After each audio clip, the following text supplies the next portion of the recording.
Dear students, आज की class में हम atomic mass, gram atomic mass, molecular mass and gram molecular mass के बारे में डिस्कस करेंगे। Atomic and molecular masses. Relative atomic masses. Having known that matter is made up of atoms, the next immediate interest of the scientists was to determine the masses of the atoms. However, as an atom is so small a particle that it cannot be seen or isolated, therefore it is impossible to determine the actual mass of a single atom by weighing it. हम किसी atom को independently identify नहीं कर सकते हैं, तो as a single atom उसका मास determine करना प्रैक्टिकली बहुत ही डिफिकल्ट फाइंड हुआ। Alternatively, the mass of an atom could have been calculated by weighing a large sample of the element, then dividing by the number of atoms contained in it, but unfortunately there was no method known to count the number of atoms also. हम एक किसी sample का total mass हम वेई कर लें और उस सैंपल में कितने टोटल नंबर ऑफ एटम्स है उससे उसको डिवाइड कर ले तो हमें एक एटम का मास मिल जाएगा, लेकिन उस सैंपल में कितने नंबर ऑफ एटम्स है ये भी फाइंड करना उस टाइम पर प्रैक्टिकली पॉसिबल नहीं था। The problem was finally solved by Avogadro's hypothesis, which states that equal volume of different gases under similar condition of temperature and pressure contain equal number of molecules. Thus, if equal volumes of two different gases are taken under similar conditions of temperature and pressure and then weighed, the ratio of their masses will be equal to the ratio of masses of their single molecules also. Why? Because they contain equal number of molecules. तो अगर दो gases को अगर आप same temperature, pressure और volume पर ले लेंगे तो उसमें रहने वाले नंबर ऑफ मॉलिक्यूल सेम होंगे, तो उसके वेट का जो रेशियो होगा वो उसके सिंगल मॉलिक्यूल के वेट के रेशियो के बराबर आप एज्यूम कर सकते हैं। For example, taking equal volumes of hydrogen and oxygen, their masses are always found to be in the ratio of 1:16. क्यों? क्योंकि दो गैसेस लेंगे, दो सिलेंडर में, एक लेंगे हाइड्रोजन, एक लेंगे ऑक्सीजन, दोनों के वॉल्यूम सेम है, टेम्परेचर सेम है, प्रेशर सेम है, तो दोनों में रहने वाले नंबर ऑफ मॉलिक्यूल्स भी क्या होंगे? सेम होंगे, तो उनके वेट रेशियो क्या होंगे? सेम होंगे, that is 1:16. This means that a molecule of oxygen is 16 times heavier than a molecule of hydrogen. Further, as one molecule of hydrogen contains two atoms of hydrogen and one molecule of oxygen contains two atoms of oxygen, it may be interpreted that an atom of oxygen is also 16 times heavier than an atom of hydrogen. अगर एक molecule of oxygen दूसरे molecule of hydrogen से definitely 16 times heavier है, दोनों में दो atoms है, तो उसका एटम भी 16 टाइम्स हैवियर हो ही जाएगा। Thus, though the actual masses of the atoms could not be determined, but their relative masses could be determined. It follows that if the atomic mass of hydrogen is taken as 1, the relative atomic mass of oxygen would be 16 times more, that is 16 unit. In the beginning, the atomic masses of all the elements were obtained by comparing with the mass of hydrogen taken as 1, because it was the lightest element believed. But by doing so, the atomic masses of most of the elements are out to be fractional. Hence, reference was changed from hydrogen to oxygen taken as 16. But nowadays, a still better reference is available, which is now widely accepted, and that has been carbon 12. Carbon के भी different 12, 13 and 14 3 isotopes है, उसमें से carbon 12 को most standard reference के form में माना जाता है। On this basis, the relative mass of hydrogen comes out to be 1.008 and that of oxygen is 15.9994. Hence, atomic masses of an element may be defined as follows.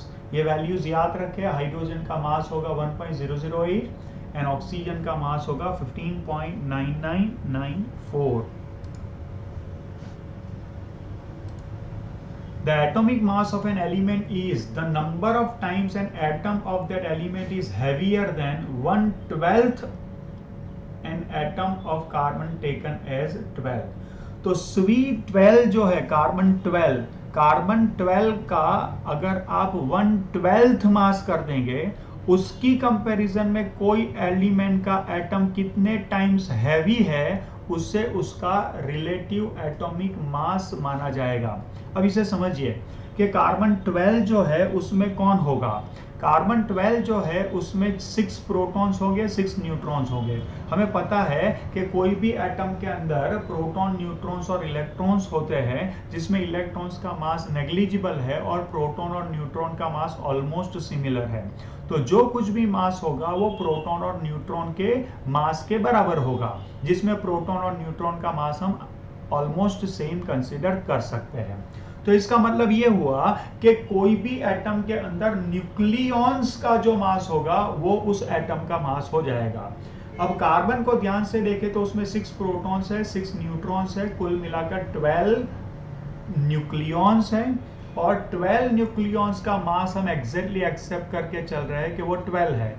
तो एक nucleon का मास क्या हो जाएगा, 1 यूनिट हो जाएगा. 12 न्यूक्लियॉन्स का मास 12 unit है, तो एक न्यूक्लियॉन का मास कितना हो जाएगा, 1 यूनिट हो जाएगा. इसका मतलब है कि कार्बन के एक एटम का जो मास है उसको आप 1/12 कर दोगे तो you will get mass of 1 nucleon. अब अगर आप ऑक्सीजन के मास को फाइंड आउट करना चाहते हैं तो ऑक्सीजन में क्या क्या है, 8 प्रोटॉन्स है, 8 न्यूट्रॉन्स है, 8 इलेक्ट्रॉन्स है, जिसमें 8 इलेक्ट्रॉन्स का मास तो हम कंसीडर ही नहीं करते हैं. तो इसका मतलब ये हुआ कि ऑक्सीजन का मास किसके बराबर होगा, टोटल 16 न्यूक्लियॉन्स के बराबर होगा. तो 16 न्यूक्लियॉन्स का मास क्या होता है, 16 इंटू मास ऑफ न्यूक्लियॉन. और मास ऑफ न्यूक्लियॉन क्या है, mass of nucleon is nothing but 1/12 mass of carbon 12 atom. तो इसका मतलब ये हुआ कि किसी भी एलिमेंट का मास अगर आपको चाहिए तो वो किसके बराबर होगा बताओ, वो how many times it is heavier than 1/12 mass of C12 atom के बराबर होगा. So that is it's definition. It may be noted that the atomic masses as obtained above are relative atomic masses, not actual. क्यों, क्योंकि हम उसे C12 के मास की comparison में कैलकुलेट कर रहे हैं. These masses on the atomic mass scale are expressed in terms of atomic mass unit, abbreviated as AMU. One atomic mass unit is equals to 1/12 of the mass of an atom of carbon 12 isotope, जो अभी मैंने आपको detail में explain कर दिया है.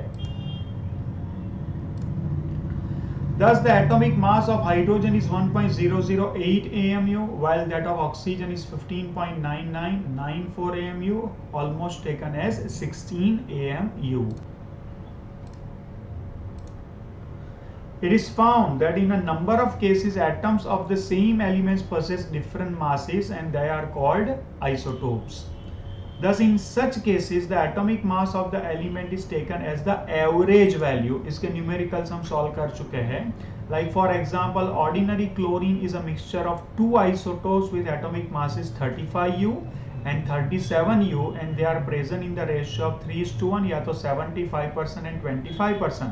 अब इसका एवरेज एटॉमिक मास अगर निकालना है तो कैसे निकालेंगे, तो 35U का प्रोपोर्शन 3 है और 37 का प्रोपोर्शन 1 है और टोटल प्रोपोर्शन 3+1 है. तो 35 into 3 plus 37 into 1 upon 3+1 equals to 105 plus 37/4, that is 142/4, that is 35.5 unified mass. Evidently the word average must be included in the definition, hence atomic mass of the element may more accurately be defined as The atomic mass of an element is the average relative mass of its atom as compared with an atom of carbon taken as 12. तो हमें जो मास मिलता है वो average mass होता है जो उसके सारे आइसोटोप्स की मासेस का एवरेज होता है. ठीक है, चलिए. Alternatively, the average relative atomic mass of an element can be calculated from the fractional abundances of the isotopes of the element. तो वो particular element का isotopes कितने proportion में nature में available है उसके हिसाब से उसका average atomic mass हम calculate कर सकते हैं, जो अभी हमने क्लोरीन के 2 isotopes के लिए किया है. Fractional abundance of an isotope is the fraction of the total number of atoms that is comprised of that particular isotope. या तो आप उसे परसेंटेज में एक्सप्रेस करें, या तो रेशियो में एक्सप्रेस करें, या तो फ्रैक्शन में एक्सप्रेस करें.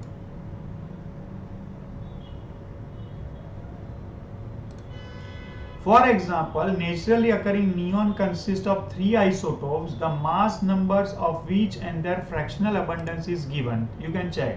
20 नियॉन जो है वो 0.9051 है, नियॉन 21 जो है वो 0.0027 है, और नियॉन 22 जो है वो 0.0922 है. इसका मतलब क्या हुआ स्टूडेंट्स, ये 90.51% है, ये 0.27% है, और ये 9.22% है. इन सब का एडिशन करोगे, इन सब का तो 1 आएगा, और परसेंटेज का एडिशन करोगे आप तो आपका 100% आएगा. ठीक है, अब इसका एवरेज एटॉमिक मास निकालना है तो कैसे निकाल सकते हैं, 20 into 0.9051 plus 21 into 0.0027 plus 22 into 0.0922 upon 1. That will be the average atomic mass of neon. You can see this. Is it fine? और अगर आप इसे परसेंटेज से सॉल्व करना चाहते हैं तो अभी कर सकते हैं. 20 into 90.51, 21 into 0.27 and 22 into 0.0922 divided by 100 हो जाएगा. ठीक है, चल.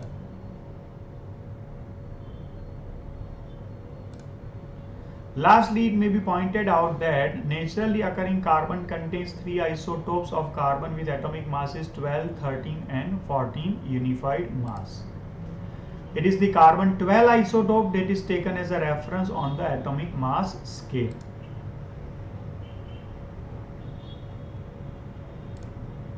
Gram atomic mass. The atomic mass of an element expressed in grams, it is called gram atomic mass.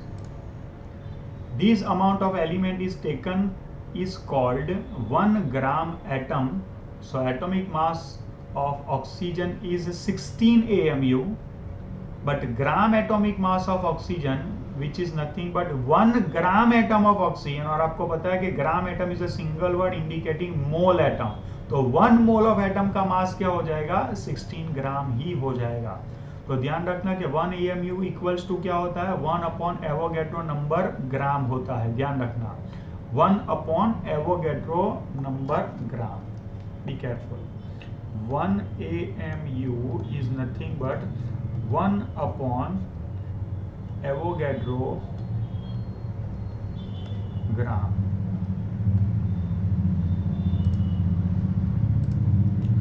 Now molecular mass.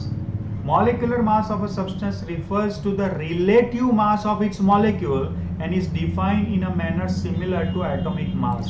जैसे atomic mass हमने define किया था C12 की comparison में, उसी तरह molecular mass को भी define करेंगे. The molecular mass of a substance, may be element or compound, is the number of times that molecule of the substance is heavier than what? Than 1/12 mass of the carbon 12 atom. क्यों? क्योंकि carbon 12 जो atom है वो carbon 12 atom के अंदर मास होता है, C12 का मास होता है 1/12 करोगे तो you will get mass of 1 nucleon. और अगर मैं यहाँ ले लूँ O2 तो O2 के अंदर क्या होंगे, 16 प्रोटॉन्स होंगे, 16 न्यूट्रॉन्स होंगे. 2 ऑक्सीजन में 16 प्रोटॉन 16 न्यूट्रॉन्स, तो कुल मिलाकर 32 न्यूक्लियन हो गए. बताओ, 32 न्यूक्लियन हो गए. और ये 32 न्यूक्लियन जो है उसका मास क्या होगा, 32 times 32 times heavier than this mass होगा? बताओ, ये जो एक न्यूक्लियन का मास है, ये एक न्यूक्लियन के मास से 32 टाइम्स होगा, या आप कह सकते हैं कि 32 times the mass of 1/12 of this C12 atom. तो कोई भी मॉलिक्यूल कार्बन 12 के 1/12 मास से कितना हैवियर है, वो उसका क्या हो जाएगा? एवरेज मॉलिक्यूलर मास हो जाएगा। The molecular mass of a substance is the average relative of its molecule as compared with an atom of carbon 12 taken as isotope 12. The molecular mass of substance can be calculated adding the atomic masses also of all the atoms present in one molecule of the substance. जैसे आपको molecular mass of sulfuric acid निकालना है, तो that is nothing but 2 into atomic mass of hydrogen plus 1 time atomic mass of sulfur plus 4 times atomic mass of oxygen। ठीक है, तो 2 into 1 atomic mass of hydrogen, 1 into 32 that is atomic mass of sulfur and 4 into 16 that is atomic mass of oxygen। कुल मिलाकर हो गया 98.0 unified मास। अगर आप इसे ही ग्राम में एक्सप्रेस कर दे तो उसे कहते हैं gram molecular mass. The molecular mass of a substance expressed in grams is called gram molecular mass. This amount of the substance is also called 1 gram molecule. मैंने आपको बताया था कि 1 gram molecule is a single word and that indicates what? That indicates 1 mole molecule. तो molecular mass of H2SO4 क्या होता है? 98.0 U। ये एक मॉलिक्यूल का मास है। तो अगर आप एवोगैड्रो से मल्टीप्लाई कर दोगे तो आपको पता है कि 1 यूनिफाइड मास या तो 1 AMU क्या होता है? 1 upon Avogadro number of gram होता है। अब इसको ही आप एवोगैड्रो से मल्टीप्लाई कर देंगे तो सीधा यूनिफाइड मास ही क्या बन जाएगा? उसका ग्राम मॉलिक्यूलर मास बन जाएगा। तो मैं उम्मीद करता हूं कि इसके साथ आपको रिलेटिव एटॉमिक मास या तो relative average atomic mass, gram atomic mass, relative average molecular mass and gram molecular mass clear हो गया होगा। ठीक है, thank you so much, keep learning, enjoy chemistry.